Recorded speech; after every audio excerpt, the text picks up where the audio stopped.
हाँ जी, देखिए हमारा कल जो टॉपिक चल रहा था एक एलिप्स के अंदर, वो चल रहा था intersection of an ellipse ellipse and a line. And A line. एक लाइन और एक एलिप्स एक दूसरे को कहां पर इंटरसेक्ट करती है, ये चीजें हमें सीखनी थी। इसमें एलिप्स का समीकरण अपने को दिया हुआ था।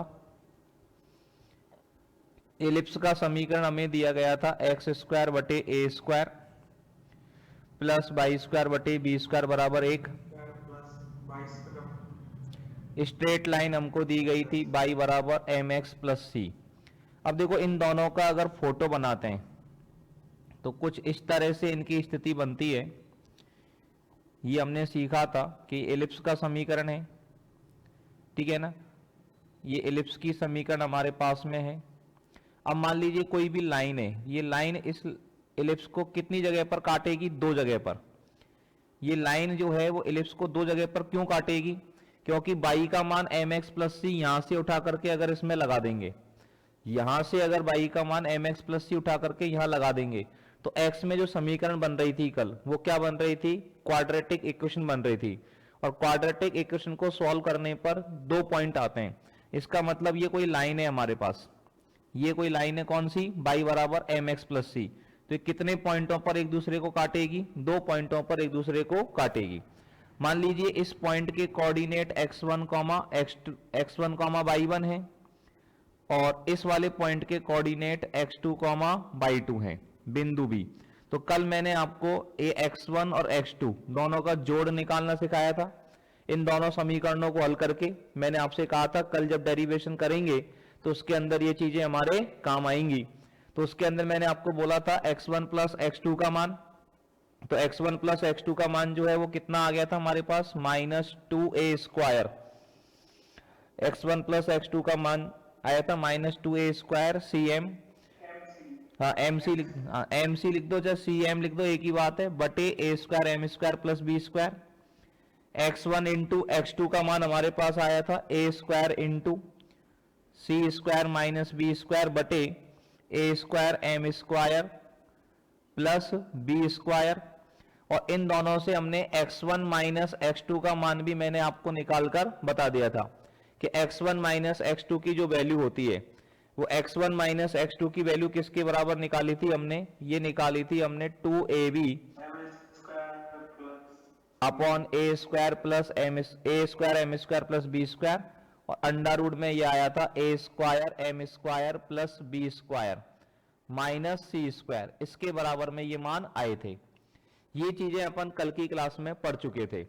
ये बातें सारी की सारी मैं आपको कल की क्लास में बता चुका था। x1 प्लस x2 का मान, x1 x2 का मान और x1 माइनस x2 का मान। अब ये सारी चीजें कल की क्लास में अपन पढ़ चुके थे। अब मुझे ये इंटरसेप्ट की लंबाई निकालनी है, ए बी की लंबाई निकालनी है, कितनी होगी? ये जो लाइन इलिप्स को ए और बी पर काटती, तो ये जो ए बी की लंबाई है ना, इसको बोलते हैं इंटरसेप्ट ऑफ लाइन। इसको क्या बोलते हैं? Intercept of line on ellipse. इस रेखा का दीर्घवृत्त पर अंतःखंड। इस ए बी की लंबाई को क्या बोला जाता है? स्ट्रेट लाइन का दीर्घवृत्त पर, स्ट्रेट लाइन का इलिप्स पर इंटरसेप्ट, स्ट्रेट लाइन का दीर्घवृत्त पर अंतःखंड इसको कहा जाता है। अब इसकी लंबाई निकालनी है तो ए बी की लंबाई निकालने का सूत्र, दोनों बिंदुओं के बीच की दूरी निकालनी है, दोनों पॉइंटों के बीच की डिस्टेंस निकालनी है। अब ए के कोऑर्डिनेट x1 y1 है और बी के कोऑर्डिनेट x2 y2 है। ए के कोऑर्डिनेट तो क्या है? x1 y1 और बी के कोऑर्डिनेट क्या है? x2 y2। तो इन दोनों पॉइंटों के बीच की जो डिस्टेंस होती है, दो पॉइंटों के बीच की डिस्टेंस का फॉर्मूला ये होता है x1 माइनस x2 का whole square plus y1 minus y2 का होल स्क्वायर। ये बात सही है। अब ये जो पॉइंट x1 y1 है, ये पॉइंट x1 y1 इस रेखा पर ही तो मौजूद है। पॉइंट x1 y1 इस लाइन पर मौजूद है। अब पॉइंट x1 y1 इस लाइन पर मौजूद है तो x1 y1 इस लाइन के समीकरण को सेटिस्फाई करेगा। मतलब y1 बराबर क्या हो जाएगा? mx1 प्लस c हो जाएगा। और x2 y2 जो है वो भी इस लाइन पर मौजूद है कि नहीं? तो x2 कॉमा y2 भी इस लाइन के इक्वेशन को सेटिस्फाई करेगा, मतलब y2 बराबर क्या हो जाएगा mx2 प्लस सी। अब इसमें से इसको माइनस कर दें, y2 माइनस y1, इस वाली समीकरण में से इस वाली समीकरण को माइनस कर दो, तो y2 माइनस y1 बराबर इन दोनों में से m कॉमन आ जाएगा, तो ब्रैकेट में क्या बचेगा x2 माइनस x1, c से c कैंसिल हो जाएगा। अब ये y1 माइनस सॉरी उसको उल्टा करो, यहाँ y1 माइनस y2 है ना, तो y1 माइनस y2 निकाल लो, ऊपर वाले में से नीचे वाले को माइनस कर लो, तो ये हो जाएगा m x1 माइनस x2। अब y1 माइनस y2 का ये मान उठाकर यहाँ लगा दो, यहाँ लगा देंगे तो a b बराबर क्या हो जाएगा under root x1 minus x2 का whole square plus y1 minus y2 का मान कितना लगाओगे m x1 माइनस x2, इसका स्क्वायर लगाएंगे तो ये हो जाएगा m square into x1 minus x2 का होल स्क्वायर, और इन दोनों में से अब x1 माइनस x2 का होल स्क्वायर क्या आ जाएगा कॉमन आ जाएगा, तो x1 माइनस x2 का होल स्क्वायर कॉमन आएगा तो बाहर कितना बचेगा x1 माइनस x2 और अंदर कितना बचेगा under root 1 plus m square. अब इसमें x1 माइनस x2 का जो मान है वो यहां से लगा देंगे, x1 माइनस x2 की ये वैल्यू यहां पर लगा देंगे, ये वैल्यू यहां पर लगा देंगे तो ab का मान हमारे पास आ गया, ab का मान कितना आ गया 2ab upon a square m square plus b square under root a square m square plus b square minus c square, और इनटू में ये तो x1 माइनस x2 का मान है, इसके इनटू में क्या और लिख देंगे under root 1 plus m square आ जाएगा, ये जो मान है वो इसके इनटू में ही है, ठीक है। तो ये ए बी की लंबाई का फॉर्मूला हो गया, मतलब ये जो फॉर्मूला आया है ये फॉर्मूला अपन को डायरेक्ट याद रखना है, ये बहुत ही इंपॉर्टेंट फॉर्मूला है। किस चीज का फॉर्मूला है ये, स्ट्रेट लाइन y बराबर mx प्लस सी द्वारा ellipse x square upon a square plus y square upon b square बराबर 1 पर काटे गए इंटरसेप्ट की लंबाई निकालने का जो सूत्र होता है वो ये होता है। बताइए ये फॉर्मूला आप लोगों को समझ में आया कि नहीं आया, बताइए यस और नो। ये फॉर्मूला समझ में सबको समझ में आ गया अच्छे से, शीतल, एकता, सोनू, अजय, ठीक है ना, कोई दिक्कत तो नहीं है शीतल, समझ में आ रहा है ना, इसमें तो समझ में आ रहा है ना अच्छे से, ठीक है। हाँ सुबह भी समझ में आ जाएगा, ठीक है ना, सुबह समझ, सुबह में थोड़ा सा एक दिन और दिक्कत आएगी, बस कल और दिक्कत आएगी सुबह, फिर वापस सुबह भी यही चालू हो जाएगा, तो सुबह और शाम दोनों टाइम एक ही चीज चलेगी तो फिर दिक्कत नहीं आएगी, ठीक है ना। चलिएगा, तो ये चीज अपन की क्लियर हो गई अच्छे से। अब इसमें देखिए एक बात अपन समझें, ये तो इंटरसेप्ट की लंबाई हो गई। अब अपन देखें condition for touching the ellipse, condition to touch, स्पर्श करने की कंडीशन क्या बनेगी, स्पर्श करने की कंडीशन क्या है, कंडीशन टू टच,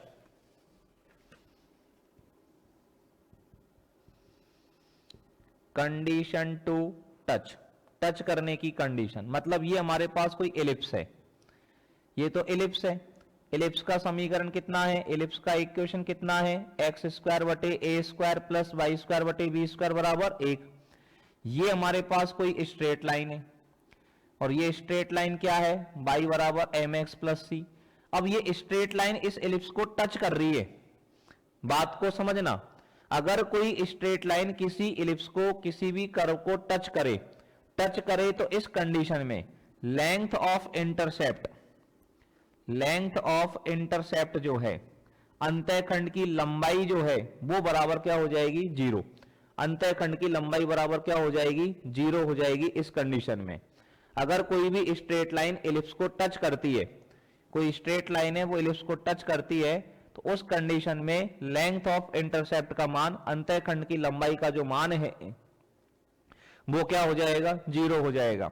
और लेंथ ऑफ इंटरसेप्ट 0 हो जाएगा तो लेंथ ऑफ इंटरसेप्ट का फॉर्मूला अभी क्या पढ़ा था हमने, 2ab upon a square m square plus b square under root में a square m square plus b square minus c square into under root 1 plus m square. ये हमने इस स्ट्रेट लाइन द्वारा इस एलिप्स पर काटे गए इंटरसेप्ट की लंबाई का फॉर्मूला बताया था अभी आपको डिराइव करके। ये इंटरसेप्ट की लंबाई बराबर क्या हो जाएगी 0। अब यहां पर समझने वाली बात है, ये वाला मान 0 नहीं हो सकता, ये वाला मान 0 नहीं हो सकता, और इन सब का मल्टीप्लाई 0 आ रहा है, तो ये वाला मान 0 में चला जाएगा, ये वाला मान भी 0 में चला जाएगा। तो यहां से आपके पास आ जाएगा a square m square plus b square minus c square बराबर 0। अब दोनों तरफ क्या कर देंगे, हम स्क्वायर कर दें। दोनों तरफ अगर स्क्वायर कर दें तो ये हमारे पास हो जाएगा a square m square plus b square minus c square बराबर 0। ठीक है, माइनस के सी स्क्वायर को बराबर में ले जाएंगे तो ये हमारे पास हो जाएगा a square m square plus b square बराबर सी स्क्वायर। ये हमारे पास में क्या आ जाएगा, a square m square plus b square बराबर सी स्क्वायर। मतलब अगर कोई स्ट्रेट लाइन, ये एक स्पेशल कंडीशन है और ये सबसे ज्यादा हमारे काम आएगी। ये जो कंडीशन है ये सबसे ज्यादा हमारे काम आएगी। ये हमें ध्यान रखना है कि अगर कोई स्ट्रेट लाइन y बराबर एम एक्स प्लस सी, अगर कोई स्ट्रेट लाइन y बराबर एम एक्स प्लस सी एलिप्स को टच करती है, एलिप्स एक्स स्क्वायर बटे ए स्क्वायर प्लस वाई स्क्वायर बटे बी स्क्वायर बराबर 1 को क्या करती है, टच करती है, तो टच करने की जो कंडीशन है वो टच करने की कंडीशन क्या है, a square m square plus b square बराबर सी स्क्वायर है। बात समझ में आ गई सभी को अच्छे से? इसमें कोई दिक्कत कोई तकलीफ किसी को भाई? No sir. अच्छे से क्लियर है सभी को ये बात? हाँ जी, ये बात सभी को समझ में आ गई भाई? एकता, शीतल, सोनू, पुनीत आ गई। चलिए इसके बाद में अपन लिखेंगे इक्वेशन ऑफ टेंजेंट। इसके बाद हेडिंग डालेंगे हम इक्वेशन ऑफ टेंजेंट। इसके बाद में अपन को हेडिंग डालनी है इक्वेशन ऑफ टेंजेंट।